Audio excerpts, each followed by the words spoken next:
Hi guys and welcome to Bomb Anime. It's your girl Bruka. And Big Boy Summer here bringing you our Hot or Not on Tribe 9. Creativity.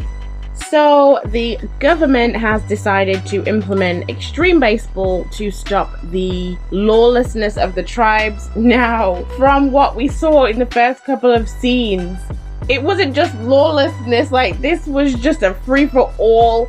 There were people that were smashed by an upside down car. I don't even know how that even happened. There were just people dead in the streets like it was nothing. It was just on some new level, but the government brought in a new law and for some reason everyone decided to go for the extreme baseball. Now in terms of creativity, I haven't seen something quite like this. Obviously it is quite like a sports anime. It's got elements of parkour in it as well.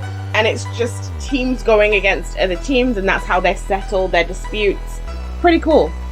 Yeah, so it was totally ridiculous. It was completely hilarious and it was totally out of this world. And like creativity wise, as Ruka said, I've not seen anything quite like it. It's really mad. Look, the scenes that she's talking about, it went from standard gang stuff, I guess, to like extreme, I don't know. It was mad, but I loved it and I thought, you know what? I've never seen anything like this. This was pretty cool. Entertainment.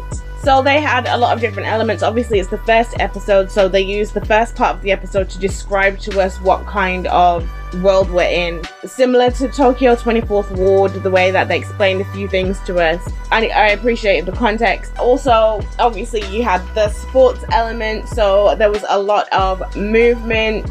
And also you had like the sort of origin story of a wimp. So there was a lot of things that people could be entertained from. I think a lot of people could take different elements from this in the entertainment bracket. So for entertainment, like, yeah, it didn't feel like a 24-minute anime. I could have easily watched more. I thought it was really good. However, I do want to make a note on the colours.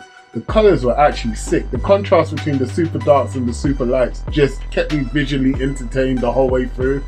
And the movements, like Ruka said, everything that was on the screen kept me stuck on the screen. And I know it sounds weird because obviously that's what we're watching, but like if you watch this, you know what I mean. Like the colours and the movements, it was quite intoxicating and entrancing. I like that. Character development.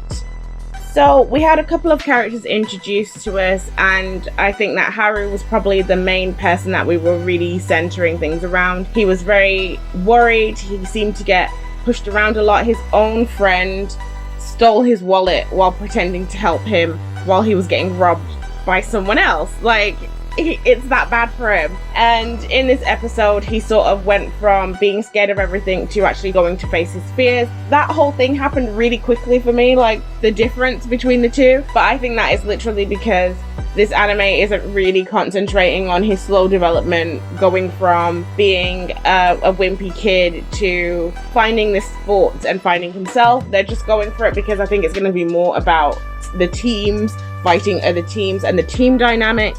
I like Taiga because he's just a little bit weird, and also he adds a different level of elements to it. Shun, I mean, he has white hair. What do you need to say? I'm starting to think now that if you see an anime character that has white hair, it's just best to run just in case, because you just don't know what you're gonna get. I have not seen a normal white-haired anime character, I think, ever. They're always a little bit off.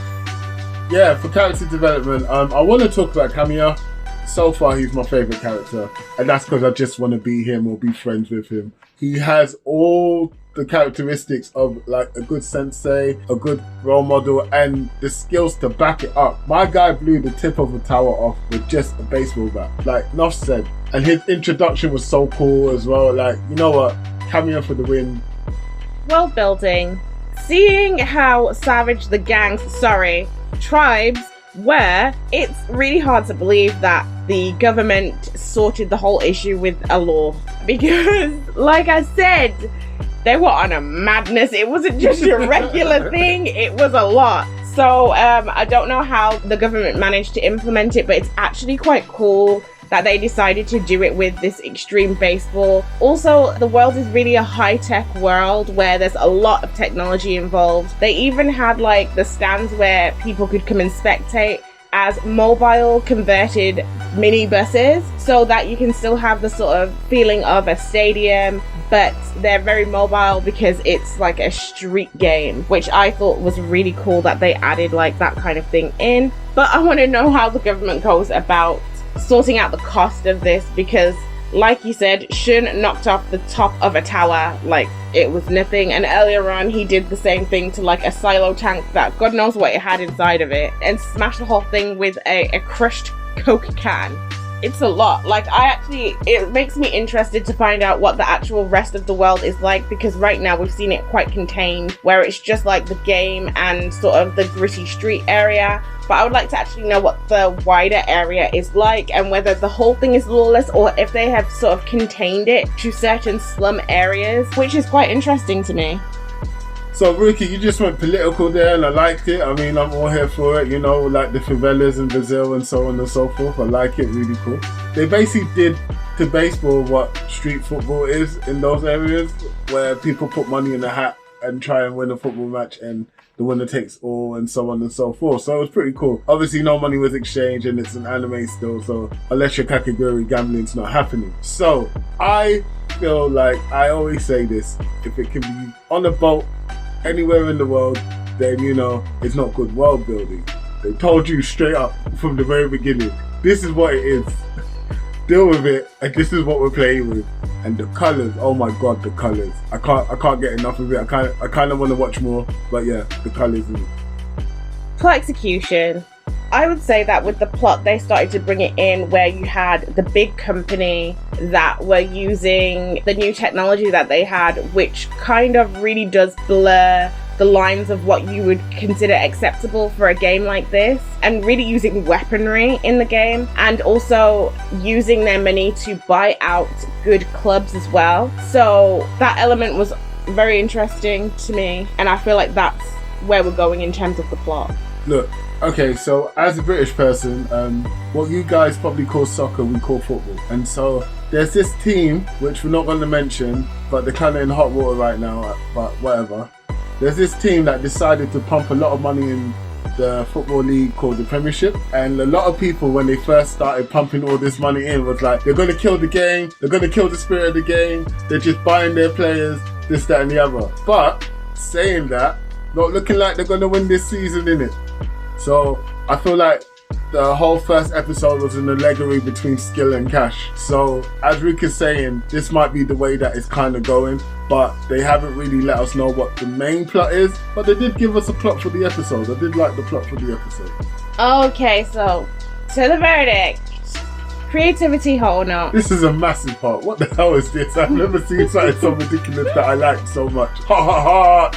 I thought it was really creative with the way that they went about a bunch of things that are quite common in anime, but they definitely took it up like a couple of notches, for sure. Big heart. Entertainment.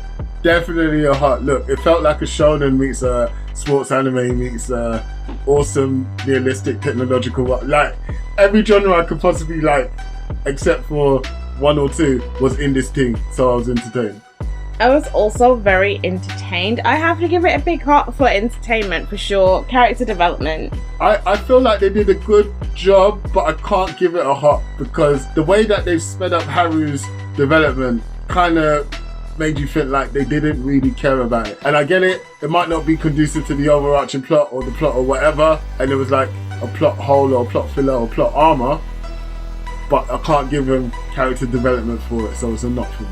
I have to agree with that as well. Like, I do like the characters that they have here, but there wasn't really any character development, and we didn't see enough about most of the characters. I would say that they really just concentrated on like Shun, Taiga, and Haru, but again, like, Haru's development was just too quick.